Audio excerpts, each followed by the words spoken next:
Ya, assalamualaikum warahmatullahi wabarakatuh. Waalaikumsalam warahmatullahi wabarakatuh. Siapa yang sudah kangen dengar cerita lagi? Aku. Udah berapa hari Bapak nggak bercerita? Udah berapa hari coba? 3. Lihat Bapak ini di sepeda Bapak buku judulnya apa ya? Kalian tahu sekarang ada bencana di mana? Di Cianjur. Ada apa di sana? Gempa. Nah, kalau gempa itu apa? Tahu nggak gempa itu apa? Bencana. Iya, gempa itu apa? Bencana bumi pinter. Terus apa lagi? Buminya goyang. Kalau bumi goyang, tanahnya bagaimana? Kalau tanah goyang, rumah yang menempel di tanah akan roboh. Kalau kuat ya. Kalau dalam rumah kalau goyang benda-benda jatuh tidak? Dan kalian tahu ternyata di sana kasihan ya, banyak anak sekolah yang meninggal di sekolah karena lagi belajar ya. Nah, sekarang Bapak akan bercerita supaya kamu tahu ya, dengarkan ya. Kalau ada gempa terus bagaimana sih? Ya, jangan panik dulu, nanti kamu panik tahu-tahu ketinggalan atap ya. Siapa yang mendengarkan ceritanya hari ini? Baca judulnya apa ini bareng-bareng?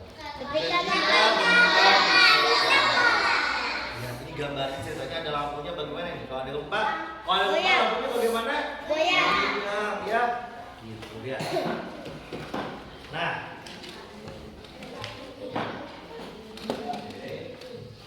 pagi ini anak-anak kelas sedang mendengarkan penjelasan tentang bencana alam. Di daerah kita sering terjadi gempa bumi. Nah, hari ini kita akan berlatih cara menyelamatkan diri bila terjadi gempa, kata Ibu Dita. Nah, hari ini kita akan berlatih bagaimana cara menyelamatkan saat ada gempa. Silakan duduk Hanisa, ya. Lihat ini ceritanya ada gambar apa ini? Anak kecil rumah roboh. Rumahnya roboh. Siapa yang lihat di berita bagaimana rumah di Cianjur? Roboh semua. Ya, banyak yang. Terus kemudian yang luka biasanya kena apa itu? Kena atap. Ya, sobek ya. Banyak anak-anak sekolah yang meninggal karena mereka panik, tidak tahu kalau ada gempa terus bagaimana, ya. Terus jadi baca. Jadi mereka tidak tahu cara yang benar ya. Nah, kita harus menjauhkan diri yang pertama ya. Kita harus menjauhkan diri dari benda-benda yang mudah jatuh, roboh atau pecah. Jadi kamu kalau gempa jangan di sini dekat papan tulis, nantinya atapnya jatuh. Dekat kemarinnya jatuh. Kaca ada benda tajamnya, tapi kalau pecah kena badan, ya begitu. Misalnya di atas lemari ada apa, ada buku yang banyak jatuh ke kamu, bisa sakit. Menjauhlah dari jendela karena kacanya mudah pecah. Kita tidak boleh berlari keluar kelas. Ternyata tidak boleh berlari keluar. Karena apa? Karena gempa lebih cepat daripada kamu lari. Pas kamu mau lari, tiba-tiba ini ya, gitu. Sebab benda-benda yang berjatuhan dapat menimpa kita.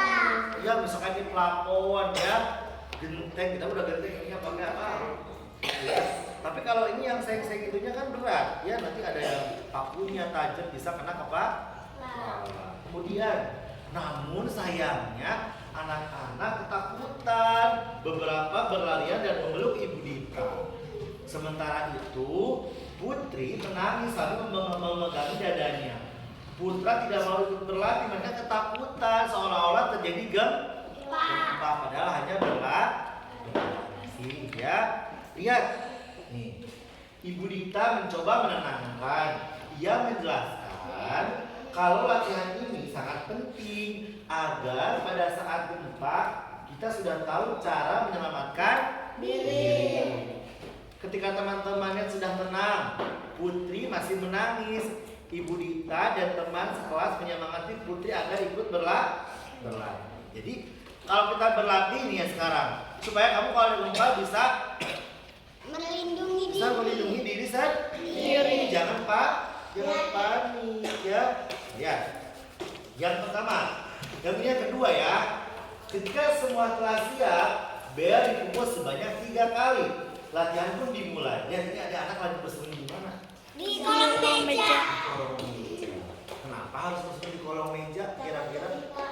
Iya, karena meja lebih kuat. Kalau ini jatuh, ini mungkin ya patah bisa, tapi menahan, nggak akan langsung membuat kamu terluka ya.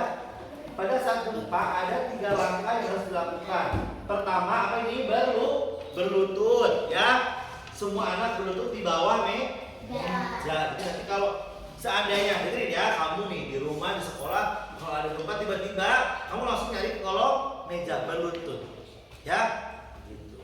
Kemudian lihat ya, supaya apa, ketika ada jatuhan ini misalkan di pelafonnya jatuh ke meja. Ini dulu ya. Kedua, lindungi anak-anak menutupi kepala dengan tangan begini ya. Coba ikutin bagaimana? Nah, begitu ya.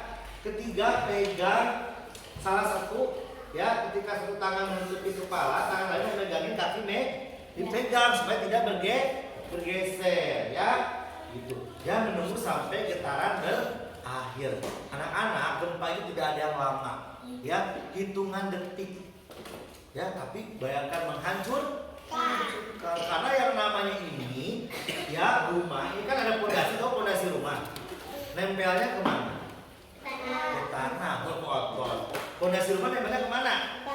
Ke tanah, ya, atau bumi. Kalau buminya bergoncang, pondasinya ikut bergoncang. Bagaimana ini? Dindingnya juga akan bergoncang. Kalau kuat bisa ya. Sekarang udah tahu bagaimana kalau ada gempa? Tahu. Yang pertama sebagaimana? Sambil bagaimana? Berlutut di mana? Ya. Selanjutnya, beberapa saat kemudian bel dipukul lagi 3 kali, tanda bahwa sudah aman untuk keluar. Anak-anak berbaris dan berjalan teratur meninggalkan kelas. Jadi kalau sudah aman baru kalian berkumpul ya. Karena nanti pasti ada gempa susulan ya. Gitu. Siswa, guru, kepala sekolah, petugas kebersihan, dan petugas keamanan ini berkumpul di lapangan sekolah. Bapak kepala sekolah sedang, karena latihan berjalan lancar. Nih ya, berkumpul di lapangan ya. Nanti di lapangan misalkan tuh udah aman ya. Gitu. Seluruh siswa telah selesai berlatih. Putri senang, ternyata latihan itu tidak menakutkan seperti yang ia bayangkan. Kini ia sudah tahu apa yang harus dilakukan seandainya ada gempa bumi di sekolah. Kalau Bapak mau tanya lagi, bagaimana kalau ada gempa bumi di sekolah? Bagaimana? Ke kolong meja. Jauhi apa tadi? Jendela, kemudian benda yang mudah jatuh. Dan yang paling penting, kamu jangan panik dan berdoa. Ya, oke. Itu terima kasih, cukup sekian cerita dari Bapak. Mudah-mudahan kalian masih ingat nanti kalau ada gempa jangan panik ya. Di sekolah kita masuk ke ruang ya. Yang kita doakan mudah-mudahan saudara-saudara kita di mana? Di Cianjur diberikan kesabaran dan korban yang meninggal diterima di sisi Allah. Ya, terima kasih. Assalamualaikum warahmatullahi wabarakatuh.